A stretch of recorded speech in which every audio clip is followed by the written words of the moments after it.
अस्सलाम वालेकुम दोस्तों की हाल चाल तुसीं देखदे पे लतीफ एनिमल टीवी मैं तुहाडा वीर मोहम्मद लतीफ जट। दोस्तों सब तो पहले सारे चैनल में सबसक्राइब करो ताकि साड़ी हर वाली वीडियो तुहाडे तक बहुत आसान तरीके से पहुँच सके। दोस्तों वास्ते माशाल्लाह अज वाइस क्लब की वीडियो आई जी मिनी गां सी काफ़ी दिन पहलों लगाई सी वीडियो। भाई होना ने सानू पैसे करवाते सी अज तो गड्डी जा रही है गाय लोड करवा लगे हाँ तो दोस्तों दिखावे गाय भाई जवेद जखड़ साहब ने सऊदी अरब तो जिन्होंने सानू पेमेंट ऑनलाइन लवाई है। एक गाय ने लई है एक गाय होर लई है दोवें गावां लोड करवान लगे अज।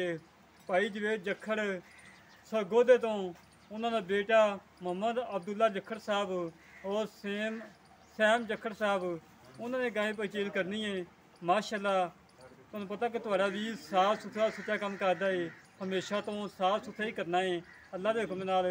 बाकी मेरा कहना ना सब तसल्ली करवाएगा, हर चीज़ दिखाएगा। हाँ मिनी गां सी क्लिप हिलते सी माशाल्लाह।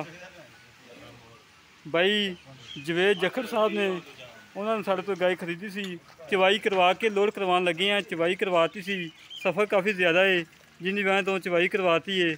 लोड करो यार माशाल्लाह बड़ी प्यारी वैट सी। उदों दोस्त मेरे काफ़ी नाराज़ होए सी इस गाय तो लतीफ भाई ये गाय सानू लैके दे, पर भाई जवेद जखड़ साहब लै गए सी नंबर।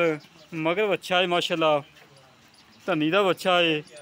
मालिक कहते ने कि 40,000 का बच्चा सानू दे जो जे देना तो बगल नहीं। मालिक कहते कि असी बच्चा नाल लैके नहीं। दुआ करो कि अल्लाह पाक उन्हें मुकदाई करे। भाई साहब पैसे पूरे कर लेने खरे खोटे कर लेने। किन्ने पैसे लेने तुसीं? 1,45,000 1,45,000 यार दोस्तों 1,45,000 देता मालका नूं। गाय लोड करवान लगे हाँ। एक गाय ये है एक गाय होर है।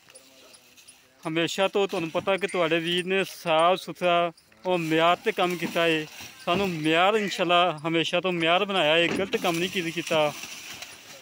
सिंगा दी मिनी सी चवाई करवा के लोड करवान लगे हैं। चवाई च भी बिल्कुल ओके है, चवाई भी करवाई सी वीडियो दे पा के बंद ही आ। भाई एक गाय पिंड दे विच वो लोड करवानी ये हाजी रफीक जट साहब ने उन्होंने डे ते गाय सी उतों लोड करवान लगे। हमारी ब्यादी के बंदे सी और जिन्होंने लई वो भी भाई जवेद जखड़ जट ही है, जट ब्यादी के बंदे ने माशा जिन्होंने साढ़े तो गाय लई है। पैसे सारे ऑनलाइन करवाए, किराया भी भाई उन्होंने भेजता, सानू किराया भी भेजता नाल।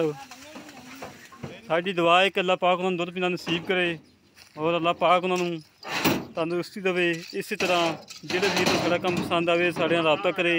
0308 65 30 668 0308 65 30 668 एक कॉल नंबर है, ये व्हाट्सएप नंबर है। इसी तरह मिलांगे एक अगली नई वीडियो ते। अपने वीर नूं इजाज़त। पाकिस्तान जिंदाबाद।